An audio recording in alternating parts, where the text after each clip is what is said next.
Vous vous en souvenez sans doute si vous avez écouté les derniers épisodes du podcast, j'ai le grand plaisir actuellement d'être soutenu par Domestika. Domestika, c'est une plateforme de cours en ligne sur laquelle on retrouve notamment des cours d'aquarelle, de peinture acrylique, de gouache, mais aussi de création digitale sur Photoshop ou Procreate. Et il y a aussi toute une partie autour des arts du fil avec des cours de broderie, de tissage, de crochet, de punch needle ou de tapisserie avec des matériaux recyclés. Il y a même des cours de menuiserie. Sur Domestika, on va plus loin qu'avec des tutos ou des masterclass car c'est un cours très complet dans lequel on va s'approprier la technique pour réaliser un projet final. On peut également échanger de manière privilégiée avec le formateur ou avec l'artiste.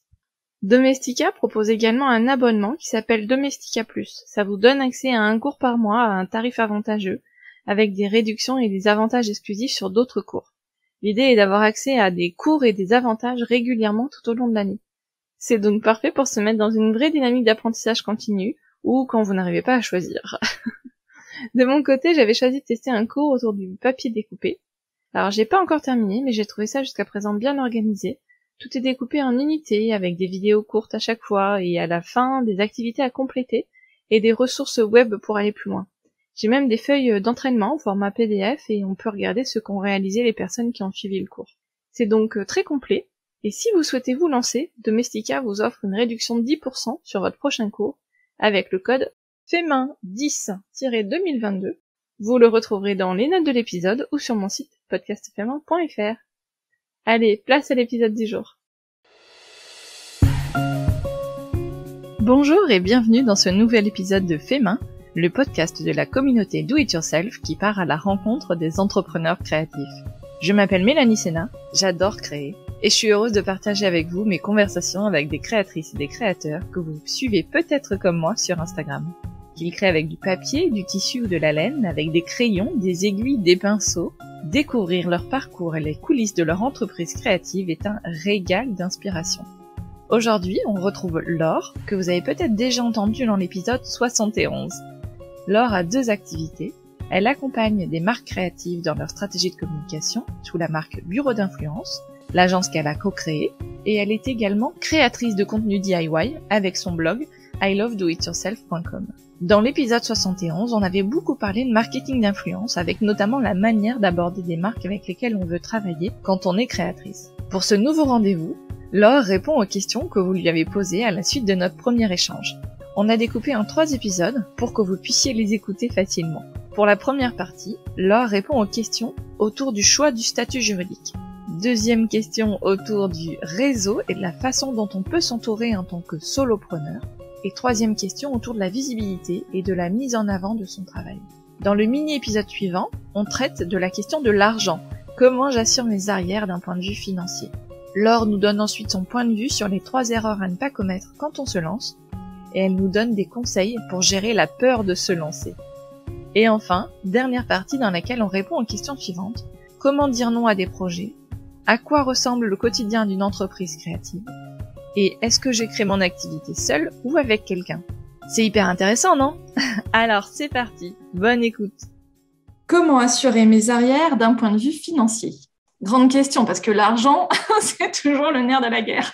C'est ça, l'argent, c'est le nerf de la guerre, comme tu dis. On est un peu... J'imagine qu'il y a des caractères très différents, qu'on ne fonctionne pas tous de la même manière. Moi, je suis un petit peu anxieuse et craintive, et donc c'est sûr que je ne me serais jamais lancée sans avoir quelque chose qui me permettait d'expérimenter, en tout cas, l'entrepreneuriat. Je trouve qu'une des bonnes options, avec justement le statut d'entrepreneur, on en a parlé, c'est de pouvoir cumuler son activité de salarié avec son activité indépendante. Ça peut durer quelques mois, ça peut durer quelques années. Ça demande effectivement un peu d'énergie parce que... Il faut faire les deux en parallèle. Ouais. Ça, il faut faire les deux, mais en même temps, on a du coup cette sécurité qui peut-être nous permet d'être un peu plus, foufou dans nos projets. En tout cas, on a des arrières. Voilà, je pense que être entrepreneur et gagner du temps et gagner de l'argent, ça met un peu de temps. Donc, il faut être conscient de ça et libérer aussi sa créativité. On peut le faire si on est sécurisé. d'après moi. Si on a ce stress, voilà, de se dire, mais mince, comment je vais faire, je gagne pas d'argent, comment je vais finir le mois, on va être hyper stressé, on va pas forcément prendre les bonnes décisions, d'après moi.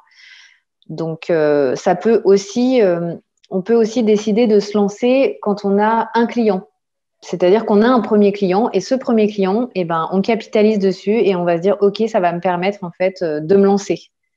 Pourquoi pas, hein. Je connais pas mal d'entrepreneurs à qui c'est arrivé en fait. Ils ont eu un vrai client et puis donc ça leur a permis d'avoir des revenus financiers. Ouais, je te rejoins complètement. Est-ce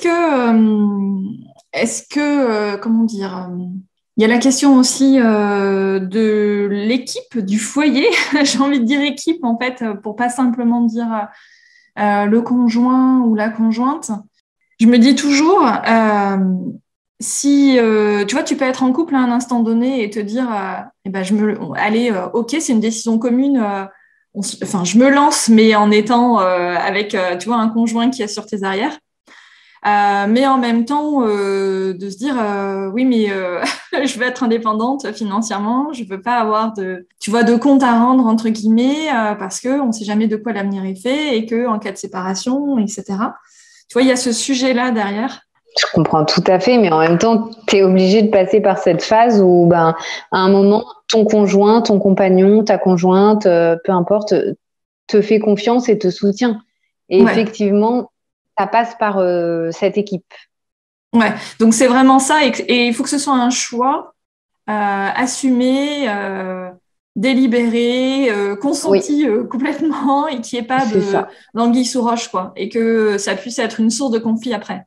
Peut-être qu'à un moment, la situation va s'inverser et que quand ton business roule, quelques années plus tard, ton conjoint, ta conjointe va avoir envie de se lancer. Et dans ces cas-là, c'est toi qui prendra le relais des revenus stables. Et effectivement, c'est très important, en tout cas, que tout le monde soit conscient de cette prise de risque qui est là et qui existe et soutienne l'autre. Parce qu'il n'y a rien de pire, je trouve, que d'avoir des reproches voilà, sur la situation financière qui peut vite dégénérer. Ouais, c'est ça. Et donc, ça veut dire peut-être de mettre une limite de temps. Est-ce que c'est une bonne idée, tu vois, de se dire, bon, ben voilà, là, OK, est-ce que tu es d'accord que pour, par exemple, 2 ans, 1 an et demi, 1 an, enfin, que sais-je, on se dise qu'effectivement, je peux ne pas avoir de revenus de mon activité et peut-être aussi se mettre une limite en termes justement de montant d'argent. Ça peut être des garde-fous, entre guillemets. Enfin, des garde-fous, c'est très important. C'est pas le bon terme, mais des choses qui rassurent, qui donnent un cadre aussi. C'est très important d'avoir des objectifs, de se fixer des objectifs et de faire le point sur où j'en suis de mes objectifs et de prendre des décisions. J'ai pas atteint mes objectifs, alors je les ai pas atteints. Qu'est-ce que je fais? Pourquoi je les ai pas atteints? Si je continue, comment je peux faire pour atteindre ce nouvel objectif que je me suis refixé? Je pense qu'on n'avance pas comme ça, voilà, sans une limite. Et cette limite de temps et de revenus, je te rejoins complètement là-dessus. Elle est indispensable. Ça marche. En tout cas, j'aime bien l'idée d'équipe. Tu vois, de dire, c'est pas simplement un choix individuel, parce qu'à partir du moment où on vit en couple, forcément, ça va avoir un impact sur le couple et sur la famille, a fortiori, etc. Donc, j'aime bien cette idée d'équipe. Je te rejoins là-dessus, et il y a aussi vraiment l'idée que on peut dire c'est jamais le bon moment. Tu sais, quand on tombe enceinte, souvent on entend des gens qui disent oh là là, c'était pas le bon moment. C'est jamais vraiment le bon moment, mais c'est vrai que on peut pas rentrer dans l'entrepreneuriat quand on a, je sais pas, un projet immobilier qui est vraiment très conséquent. Il faut faire attention quand même au moment où on décide de se lancer, en tout cas sans filet, c'est-à-dire sans revenu, pour pas générer du stress voilà, qui serait pas bon, parce que déjà en tant qu'entrepreneur, on est stressé. Donc c'est vrai que si on peut limiter un peu cette zone de stress, c'est pas mal. Ouais. Ça me fait penser aussi que quand tu dis il n'y a jamais de bon moment pour se lancer, il peut quand même y avoir des moments où c'est pas le meilleur moment parce qu'on sait que, enfin exactement comme tu l'as dit, il peut y avoir par exemple le projet immobilier. Et il y a aussi des moments dans la vie où, en fait, peut-être qu'il faut patienter et que c'est pas grave, ça pourra être pour dans quelques mois. Je pense qu'on a tous eu ça, des projets qui se sont différés, qui ne se sont pas faits maintenant, mais qui finalement peut-être vont se faire dans quelques mois et en fait, ça sera peut-être tout aussi bien. Mais en fait, ce qui n'empêche pas de travailler dessus, en fait, Oui. c'est un peu comme quand on est enceinte, voilà, pendant 9 mois, on couvre notre bébé, voilà, on couvre notre projet. Et c'est vrai que je pense que je te rejoins entièrement. Mieux vaut attendre. Mieux vaut attendre si, voilà, s'il y a des événements extérieurs ou des choses. Il y a des périodes qui sont quand même moins propices. Moi, des fois, on me demande mais comment tu as le temps de faire tout ça, etc. Avec le podcast ou les podcasts maintenant. Je dis, moi, par exemple, mes filles, elles sont grandes. Elles ont 9 et 12 ans. Bon, c'est évidemment, j'aurais pas fait ça sans doute si elles étaient en bas âge. Donc, ça change beaucoup de choses et voilà, et ne serait-ce que de dormir la nuit, ça change beaucoup de choses. Donc, voilà, il faut trouver… Enfin, voilà, je suis d'accord avec toi, il n'y a pas forcément de bons moments idéal, etc. Parce qu'il y a plein d'exemples autour de nous, de personnes… Enfin, si vous écoutez un peu des podcasts sur l'entrepreneuriat ou tout ça, il y a toujours des exemples parfaits de personnes qui ont réussi, qui sont épanouis dans leur projet entrepreneurial et qui ont lancé ça au pire moment pour elles, quoi. Typiquement, tous les projets qui se sont lancés genre en mars 2020, toutes les personnes qui devaient, par exemple, ouvrir un restaurant, ce genre de choses. Bon, finalement, peut-être que ça a été reporté, mais finalement, ça s'est fait quand même. Non, je suis entièrement d'accord avec toi. Ça marche. Pour toi, quelles sont les 3 erreurs à ne pas commettre quand on se lance ? Alors, pour moi, la première erreur à ne pas commettre, c'est se mettre dans une situation irrégulière, entre guillemets, c'est-à-dire ne pas avoir de statut. Voilà, pour facturer une prestation, pour vendre quelque chose, et il faut quand même avoir un statut et être dans une bonne posture vis-à-vis de la loi. Donc, c'est pas anodin en fait, hein, quand on démarre, quand on devient entrepreneur, on doit répondre à certaines exigences. La deuxième serait de dire, en fait, je vais me lancer, mais je sais pas trop ce que je vais faire. Non, tu es obligé d'avoir des objectifs, des paliers peut-être pour les atteindre. Ouais, sinon, excuse-moi, ça veut dire que c'est le meilleur moyen de ne pas être satisfait de soi, finalement, de se mettre un peu dans le mur, quoi. De ne pas savoir où tu vas, et puis en ne sachant pas où tu vas, tu ne peux pas mettre en place des choses pour savoir où tu vas, pour trouver ton chemin en tout cas. Ouais. Alors après, il y a sûrement une période on va dire, d'incubation où il y a des choses qui se mettent en place, mais avoir un objectif quand même… un objectif global et savoir où tu vas, c'est un peu la clé. Je pense que, comme tu l'as dit, se fixer aussi cette limite de temps. Et cette limite de temps, voilà, on ne peut pas non plus utiliser le temps à ne pas savoir ce qu'on va faire. Pour moi, c'est très important de savoir où tu vas, quels sont tes objectifs, comment tu vas faire pour les atteindre. Quelles choses tu vas mettre en place pour atteindre tes objectifs. Ouais. Et quand tu dis les objectifs, ça me fait penser aussi à quels sont finalement les indicateurs qui vont permettre de dire que ce projet est réussi. Qu'est-ce que ça doit cocher comme case pour dire je suis contente d'avoir fait ce projet, d'avoir fait telle chose, tu vois, d'avoir mené au bout telle action. Quels sont les indicateurs qui vont faire que je suis contente. Et ils ne sont pas forcément financiers. Voilà, ce que j'allais dire, ça peut être financier, mais évidemment, il y a plein d'autres choses, et ne serait-ce que l'épanouissement personnel, finalement. Voilà, et si je n'avais pas fait ça, est-ce que j'aurais mieux utilisé mon temps à autre chose ? Ça, c'est sûr. Et la troisième, c'est plutôt connaître tes concurrents, savoir où tu vas, à quoi ressemble ton marché, est-ce que tu as des concurrents, quel est leur prix, savoir quel va être ton business model, etc. Connaître ses futurs clients, comme tu disais. Ouais. savoir à qui on va vendre, ce qu'on va vendre et à qui. Et ça ne veut pas dire que c'est figé. Parce que tu peux très bien commencer ton activité avec un objectif, une idée de business model, mais quand tu vas le mettre en place, tu vas dire ah mais finalement il y a cette activité qui est complémentaire ou il y a cette activité à laquelle je n'avais pas pensé mais finalement elle peut être plus rémunératrice. Quand je dis de se fixer des objectifs, c'est pas forcément de les respecter, mais ça donne une ligne directrice. Et sonder ton marché, oui, ça va vraiment permettre de définir. Peut-être que tu auras plusieurs idées de business model et que tu vas devoir expérimenter. Oui, et puis adapter finalement ce que tu vas faire. Finalement, peut-être que la première idée qui a peut-être fonctionné quelque temps ne sera pas celle qui va te faire vivre après. Donc, être capable de s'adapter. Mais finalement, sonder son marché, c'est aussi savoir où tu vas. D'abord, tu sondes ton marché et après, du coup, tu sais où tu vas. Ouais, où tu vas pas. Enfin, tu peux aussi décider de ne pas y aller. C'est vrai.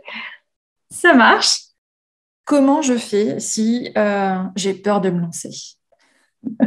Ça aussi, c'est une grande question. On a tous eu peur de se lancer et j'ai envie de dire qu'on n'a pas moins peur une fois qu'on s'est lancé au final. Une fois qu'on est lancé, on a peur de perdre ses clients, on a peur que nos revenus évoluent, on a peur de ne pas satisfaire nos clients d'un point de vue qualité. On peut avoir des projets qui sont très gros et on se dit oh là là mon Dieu. Donc on s'entoure. Quand on a peur de se lancer, on s'entoure, on se motive, on ne prend que les bonnes énergies, les bonnes ondes, les gens qui vont nous apporter du bien. Moi, c'est vrai qu'on m'a beaucoup dit oh là là, mais tu te lances, mais qu'est-ce que tu vas faire? Mais je comprends pas, mais tu es sûr que tu vas gagner ta vie et puis tu vas travailler de chez toi. Mais enfin, il y avait plein d'interrogations. Puis la création de contenu, c'était nouveau. Donc ça, on n'écoute pas. Voilà, parce que sinon ça accentue notre peur. On garde son objectif en tête et par contre on écoute plutôt les gens qui disent mais c'est génial, mais t'es hyper courageuse, je suis super fière de toi, vas-y, je serai ta première cliente. Je vais parler de toi à tous les gens que je connais. Est-ce que c'est une bonne idée que je liste un petit peu toutes mes peurs, tu vois, genre tous les risques? Et puis que j'essaie de les démonter un à un, ou alors tu vois de se dire tu vois, au pire qu'est-ce qui se passe pour ce risque-là, tu vois, parce que ça. Toi, c'est un peu comme quand tu poses le pourquoi un petit peu indéfiniment jusqu'à vraiment trouver le pourquoi ultime. Ça me fait penser un petit peu à ça en me disant finalement le risque si finalement je me plante, je redeviens salarié. C'est ça. Je retrouverai du travail. Moi, quand je suis partie vivre au Québec, vraiment, on a tout quitté avec mon mari. On a vendu notre appart, on a quitté nos jobs et pourtant, on était salariés, on avait des super bons jobs. Et on s'est dit, au pire du pire, c'était pas le but, mais au pire du pire, on saura toujours trouver un boulot. On saura toujours être serveur dans un resto, voilà, c'était pas le but, mais tu avais un plan B au pire. Voilà, au pire, c'était pas grave. On savait se débrouiller. On était débrouillards. Je pense qu'il vaut mieux le faire que regretter de ne pas l'avoir fait. Ouais. Donc c'est aussi ça que tu peux poser, quoi. Et si je le fais pas, ok, j'ai peur de le faire, mais si je le fais pas. Ouais. Est-ce que je vais pas le regretter quelque part? C'est ça. À un moment donné. Et puis si j'échoue, c'est pas grave. Il y a beaucoup d'entrepreneurs qui ont échoué qui ont planté leur première boîte et qui se sont remis en selle et qui ont créé une deuxième entreprise. Hein. Franchement, c'est pas. C'est clair. Alors, il y a un podcast que j'aime beaucoup qui s'appelle La Leçon. C'est l'art d'échouer. C'est Pauline Grisoni. Et notamment dans un des derniers épisodes, elle reçoit Joël Dicker, qui est un grand auteur suisse, et qui raconte quand même qu'il a réussi à être publié au bout de son 6e livre. Donc, bon, quelque part, ça veut dire qu'il faut quand même être un peu déterminé et y croire et de se dire, bah, ok, on m'a fermé la porte 5 fois, mais c'est pas grave, je vais revenir par la fenêtre et la 6e sera la bonne. C'est génial comme histoire, quoi. Là, je suis entièrement d'accord. En tout cas, tu regretteras de ne pas l'avoir fait, donc fais-le. Ouais. Tu te plantes, ça marche pas, peu importe. C'est pour ça que c'est pas mal, je trouve, d'expérimenter l'entrepreneuriat quand on est encore salarié, quand on a la possibilité de le faire. Peut-être qu'on peut diminuer son temps de travail et dans ces cas-là, peut-être que ça diminue un peu la peur. Mais c'est ça. La peur, elle est là, elle sera toujours là, même quand ton business fonctionne. Ouais. C'est un peu comme le syndrome de l'imposteur. En fait, tu as toujours des personnes qui, de l'extérieur, te donnent l'impression qu'elles sont couronnées que tous leurs projets sont couronnés de succès, etc. Et puis finalement, qui ressentent encore le syndrome de l'imposteur. Ou, tu vois, je refais le parallèle avec la littérature, des grands auteurs qui vendent des tonnes de romans et qui, quand même, à chaque nouvelle publication, chaque sortie de nouveaux livres, flippent en se disant, mais ça se trouve, ça va s'arrêter, etc. Et puis, de toute façon, en fait, je sais peut-être pas écrire un livre, c'est peut-être une vaste, j'ai peut-être, tu vois, une vaste arnaque, tout ça. Et ils vont se rendre compte. Donc, n'ayez pas peur, lancez-vous. Hein. Franchement, ça sera la conclusion. Et alors, pour autant, est-ce que tout le monde est fait pour être entrepreneur ? Au risque d'en décevoir certains ou beaucoup, je pense que tout le monde n'est pas fait pour être entrepreneur. Ça demande beaucoup d'énergie, ça demande de canaliser ta peur, ça demande d'essayer, ça demande d'échouer, ça demande, tu passes par plein de phases. C'est très prenant, tu prends pas forcément des vacances comme tu les prenais avant, tu fermais ton ordi, tu partais. L'esprit tranquille. L'esprit tranquille. Donc, je pense qu'il faut être conscient que non, c'est pas fait pour tout le monde. Et puis, il faut savoir peut-être gérer ton budget. C'est pas parce qu'à un moment, tu as beaucoup de clients, tu gagnes beaucoup d'argent que ça va être pareil l'année d'après. Donc, peut-être qu'aussi, il faut penser à ça et ne pas commencer à faire des investissements dans tous les sens ou des dépenses inutiles. Enfin, faut être hyper organisé. Bon, et c'est pas grave en fait si c'est pas fait pour soi. Ah non, franchement. On peut s'éclater en étant salarié toute sa vie, on peut s'éclater en étant fonctionnaire toute sa vie. Y a pas de. Complètement.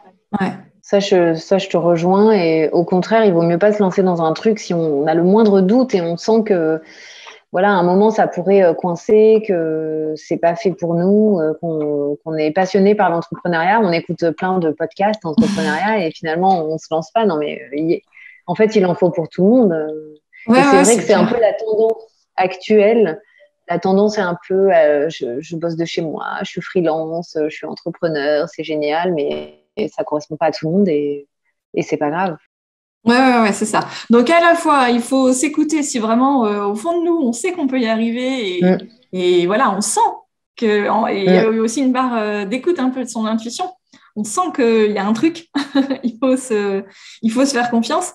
Et à la fois, s'il y a trop de warning et qu'on sent que ça va nous mettre dans une situation d'inconfort total ou trop long ou tout ça, à un moment donné, il faut dire stop. Soit c'est pas pour maintenant, soit c'est pas pour moi tout court. Et puis c'est pas grave. Non, t'es d'accord ? Ouais, je suis d'accord. Ouais, complètement. Me revoici. J'espère que ces conseils vous ont plu. Ce sont à la fois des conseils pleins de bon sens, mais surtout des conseils issus de l'expérience. Personnellement, j'ai trouvé que c'était hyper intéressant. Pour retrouver Laure, je vous donne rendez-vous sur son blog ilovedoityourself.com et sur le site de son agence Bureau d'influence. Pour suivre le podcast au quotidien, vous vous en doutez, je vous donne rendez-vous sur Instagram, tout simplement sur le compte Podcast Fait Main. Si cet épisode vous a plu, je vous invite à découvrir les autres conversations enregistrées depuis quasiment 2 ans et demi. Il y a plus de 90 audios à écouter. Et si le travail que je fais autour du podcast trouve écho en vous, je vous invite chaleureusement à me soutenir sur Tipeee. Tipeee, c'est une plateforme de financement pour les créateurs qui, comme moi, vous propose du contenu gratuitement. Il y a plusieurs niveaux de soutien avec des contreparties différentes à partir de 2 €. Vous pouvez aller sur tipeee.fr et chercher Podcast Fait Main. Allez, je vous donne rendez-vous très vite pour un prochain épisode et n'oubliez pas, prenez toujours le temps dans votre quotidien pour créer.